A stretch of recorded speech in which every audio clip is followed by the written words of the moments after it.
Good morning all dear students. Previous video में अपन ने डिस्कस किया था स्फेरिकल मिरर। आज की क्लास में अपन डिस्कस करेंगे relation between the focal length and curvature radius of spherical mirror. तो रिलेशन फाइंड आउट कर रहे हैं अपन फोकल लेंथ और कर्वेचर रेडियस। अब ये इंपॉर्टेंट टॉपिक है, कई बार बोर्ड एग्जाम में ये क्वेश्चन पूछा गया है कि derive the relation between the focal length and curvature radius of spherical mirror.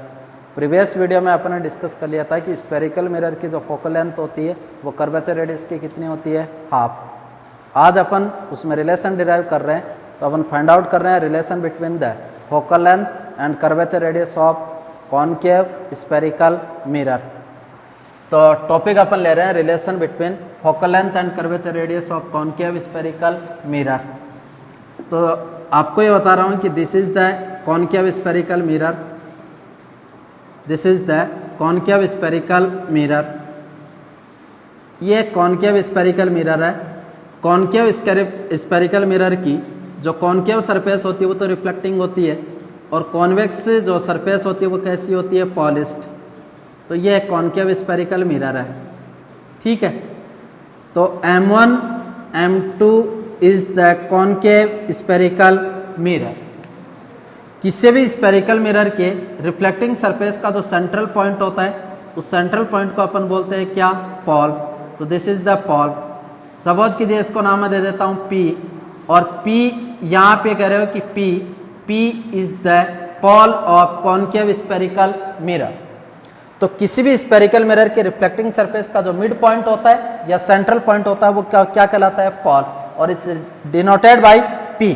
तो P is the Paul of concave spherical mirror, और M1 और M2 है वो अपना कॉनकेव स्फेरिकल मिरर है।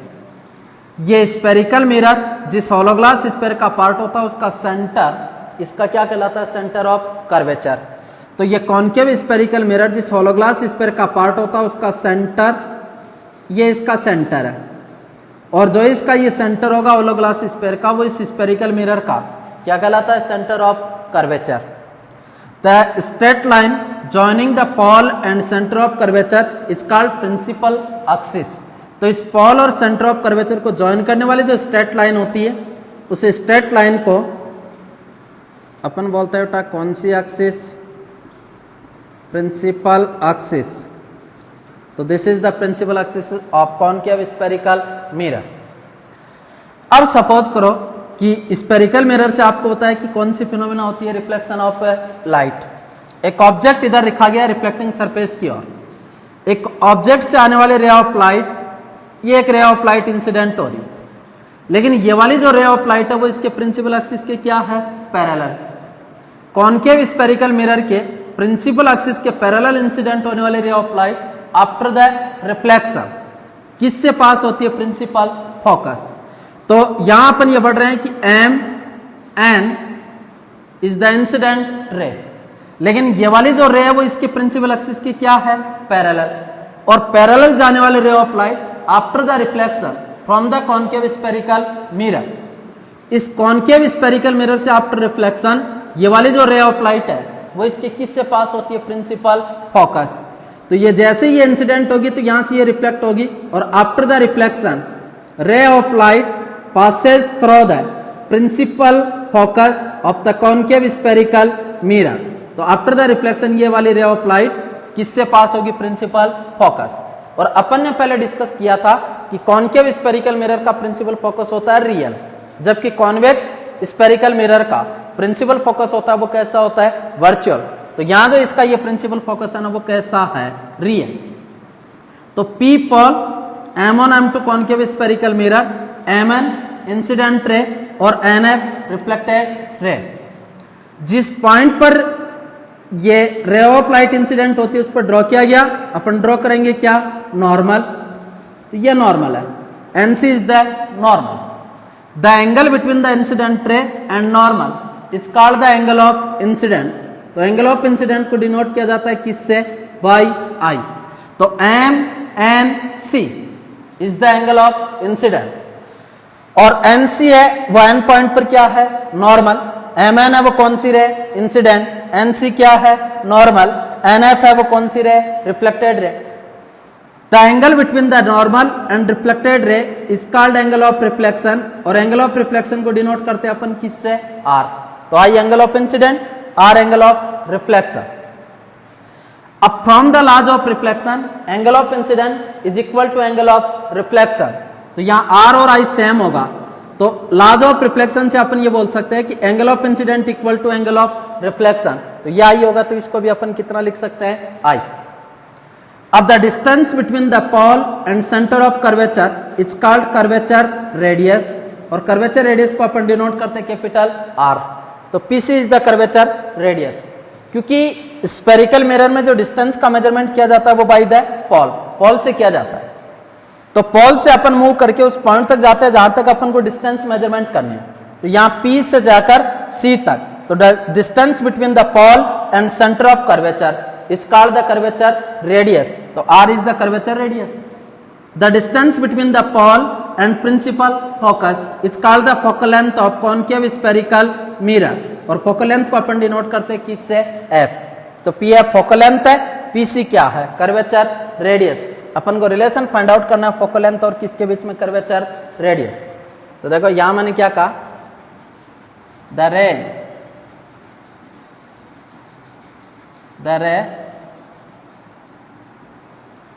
Coming parallel to the principal axis after the reflection from concave spherical mirror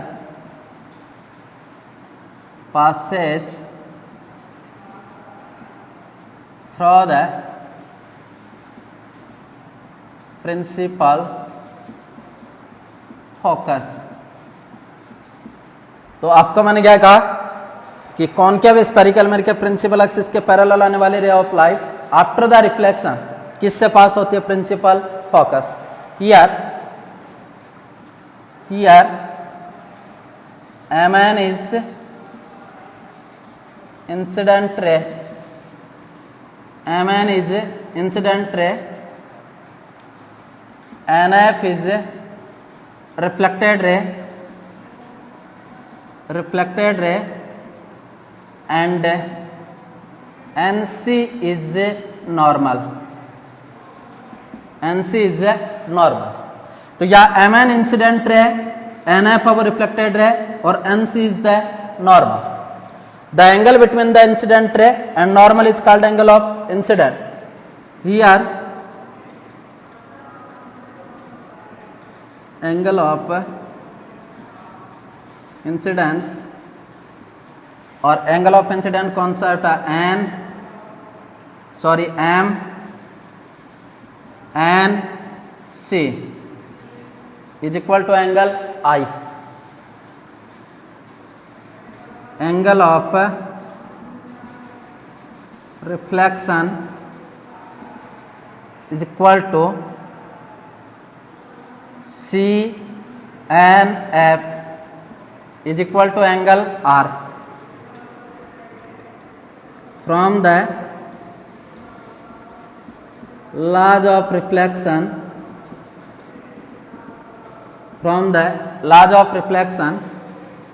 angle MNC is equal to angle CNF is equal to I, क्योंकि laws of reflection अपन को बोलता है कि angle of incident is equal to angle of reflection, तो दोनों angle क्या होगा? सेम। अब देखो अपन को इसमें रिलेशन चाहिए फोकल लेंथ और कर्वेचर रेडियस। फोकल लेंथ और कर्वेचर रेडियस से अपन को रिलेशन फाइंड आउट करने के लिए इस एन पॉइंट से इस कॉनकेव स्फेरिकल मिरर के प्रिंसिपल एक्सिस पर मैं एक नॉर्मल ड्रॉ करता हूँ या परपेंडिकुलर ड्रॉ करता हूँ।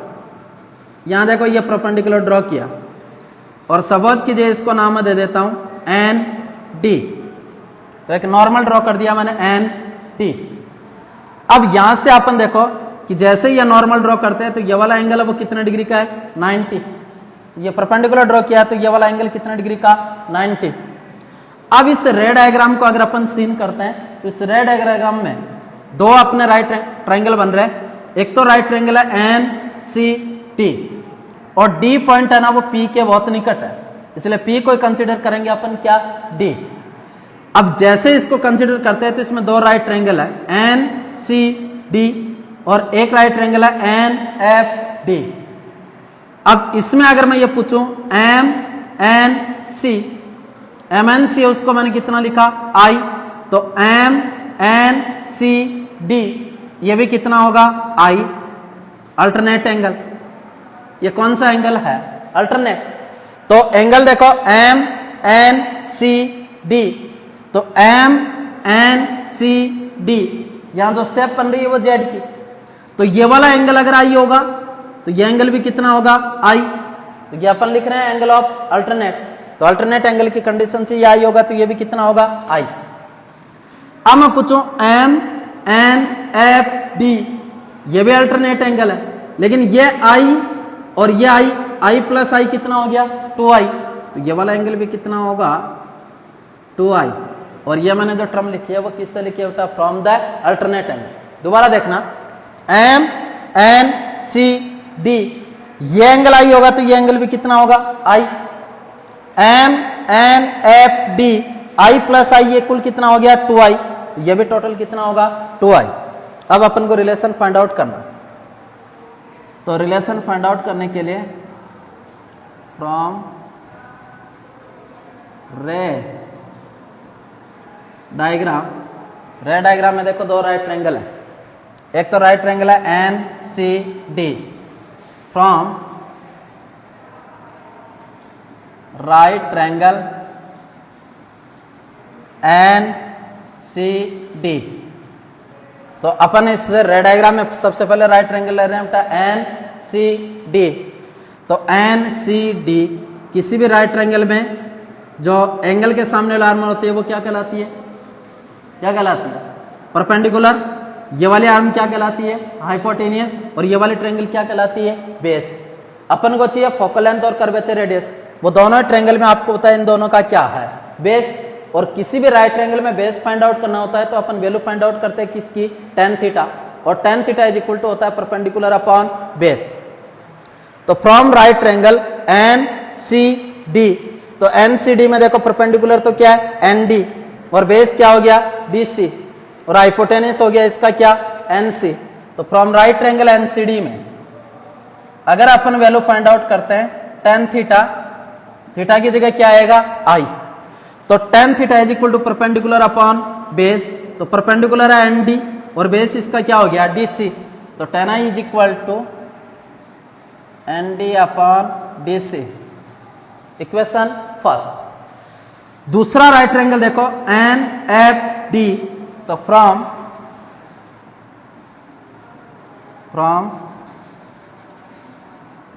Right triangle N F D, इस right triangle N F D में एंगल है अपना 2i, ये वाले सामने वाला में कहलाएगी परपेंडिकुलर हाइपोटेनियस और ये वाली क्या कहलाएगी बेस।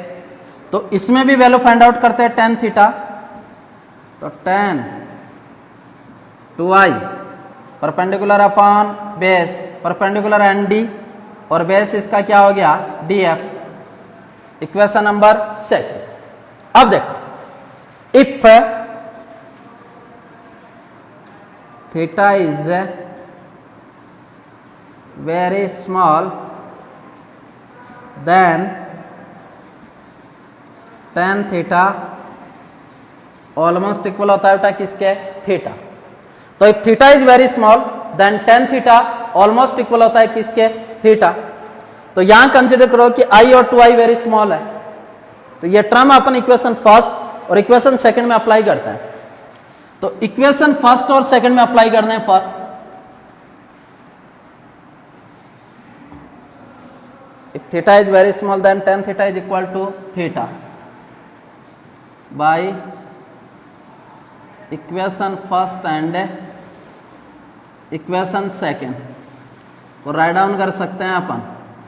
tan i की जगह पुट कर सकते हैं बेटा i I is equal to N D upon D C, equation number third.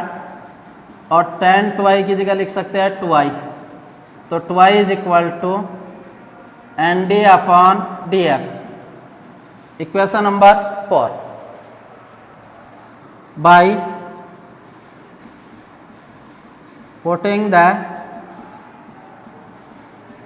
Value of I from equation third in equation 4। तो यहां मैं I की वैल्यू पुट कर रहा हूं इक्वेशन थर्ड से, किस इक्वेशन में पुट कर रहा हूं 4। इस इक्वेशन में पुट करते हैं तो 2 I की जगह अपन क्या राइट डाउन कर सकते हैं बेटा, N D upon D C is equal to N D upon क्या लिख सकते हैं डी एफ। यहां देखो एन डी से एन डी क्या हो गया, कैंसिल आउट, तो एन डी से एन डी कैंसिल आउट, तो ये हो गया 2 upon D C is equal to 1 upon D F.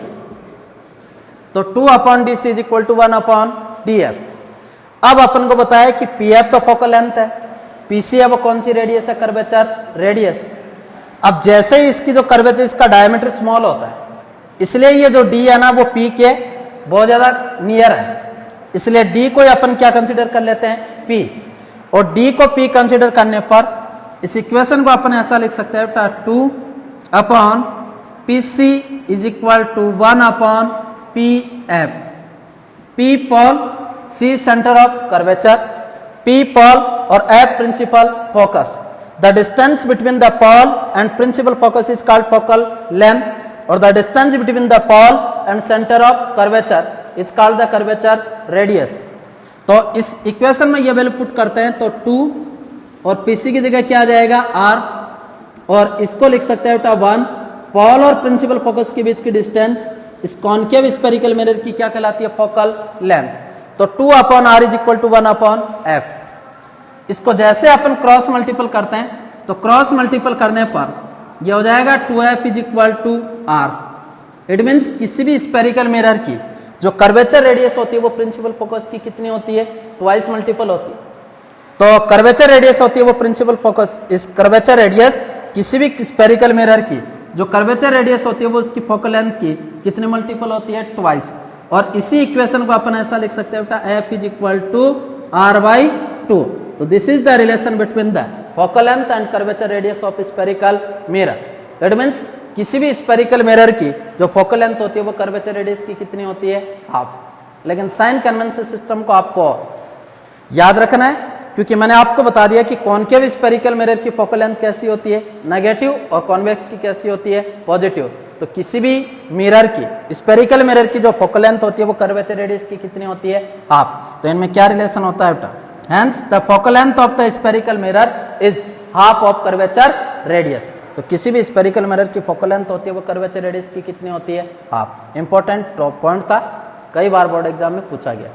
कल अपन टॉपिक पढ़ेंगे sign convention system and rules of image formation by spherical mirror. Thank you.